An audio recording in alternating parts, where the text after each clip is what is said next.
प्यारे बच्चों, आज हम लोग पढ़ने वाले हैं मोमबत्ती का ज्वाला क्षेत्र के बारे में। तो मोमबत्ती जो होता है, मोमबत्ती मोम से बना होता है और मोमबत्ती को जलाने के परिणाम स्वरूप मोमबत्ती जलता है तो जलने के दौरान जितने एरिया में प्रकाश और ऊष्मा का उत्सर्जन करता है उस पूरे एरिया को ज्वाला कहते हैं।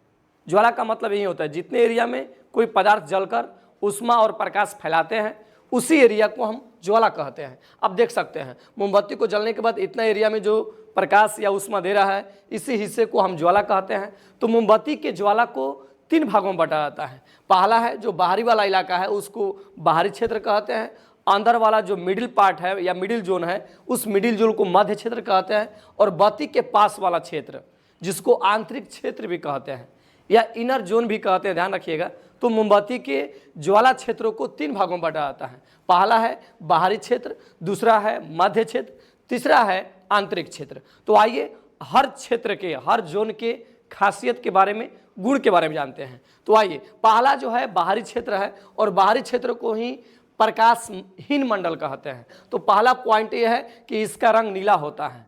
दूसरा जो खास बात यह है कि नीले वाला भाग में जो मोम होता है या कोई भी पदार्थ पूर्ण रूप से जल जाता है। यानी कहने का मतलब है कि ये जो बाहरी नीला भाग है ये वो भाग होता है जहां पर किसी पदार्थ का पूर्ण दहन होता है।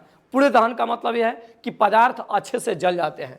तीसरा पॉइंट ये है, दूसरा पॉइंट पूर्ण दहन, तीसरा पॉइंट ये है कि यहाँ पर सबसे अधिक गर्म इलाका है। यानी कहने का मतलब है कि ज्वाला का सबसे हॉटेड एरिया यानी कि सबसे गर्म इलाका अगर कोई है तो वो है बाहरी क्षेत्र या प्रकाशहीन मंडल। तो समझ सकते हैं आप घर पर जो खाना बनाते हैं, खाना बनाने के दौरान जिस ईंधन के रूप में लकड़ी का इस्तेमाल करते हैं, कहीं ना कहीं लकड़ी जलता है तो जलने के बाद इसी बाहरी क्षेत्र को ही हम इस्तेमाल करते हैं, क्योंकि ये बाहरी क्षेत्र बहुत गर्म होता है और हमारे भोजन को अच्छे से पका देते हैं। तो कहीं ना कहीं ये जो क्षेत्र होता है ये सबसे गर्म क्षेत्र है। और बात ये रहा था कि ये गर्म क्यों होता है, क्योंकि यहाँ पर पदार्थ पूर्ण रूप से जलते हैं, इसलिए जल पाते हैं क्योंकि इस क्षेत्र में पर्याप्त मात्रा में ऑक्सीजन रहता है।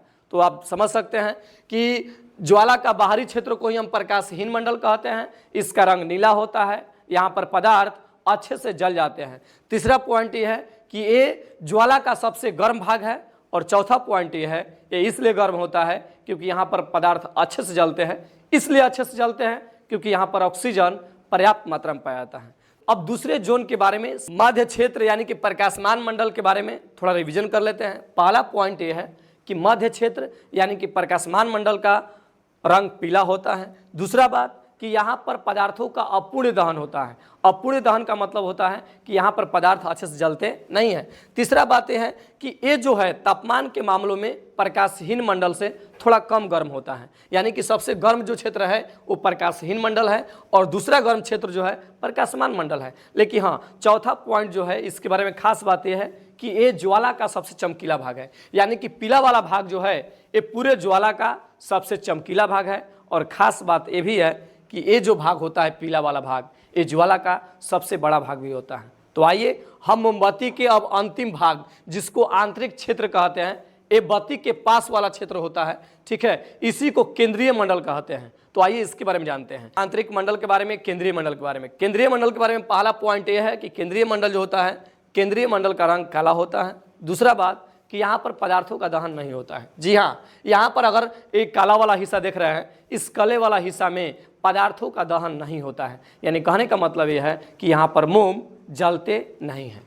अब एक अगला बात कि देखिए इसके बारे में खास बात यह है कि ये बत्ती के पास वाला मोम के अंदर जो बत्ती होता है ये बत्ती के पास वाला क्षेत्र होता है। यानी कि अगर पूछा जाए कि बत्ती कहाँ होता है तो इसी केंद्रीय मंडल में बत्ती पाया जाता है, ठीक है। इसके बारे में खास ये भी बात है कि ये ज्वाला का सबसे कम गर्म क्षेत्र है, यानी कि सबसे ठंडा इलाका है। यानी कि ज्वाला में एक ऐसा क्षेत्र भी होता है जो सबसे ठंडा होता है, उसका नाम है केंद्रीय मंडल। केंद्रीय मंडल सबसे ठंडा होता है। ये बत्ती के पास वाला क्षेत्र है। यहाँ पर पदार्थ का दहन नहीं होता, यानी कि यहाँ पर पदार्थ जलते नहीं है। और बात रहता है कि यहाँ पर पदार्थ क्यों नहीं जलते हैं, तो इसके पीछे का साइंटिफिक रीजन यही है।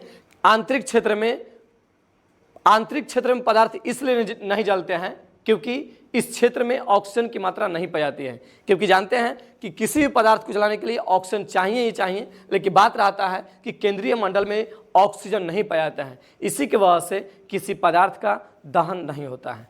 तो इतना ही दोस्तों, जय हिंद, जय भारत दोस्तों।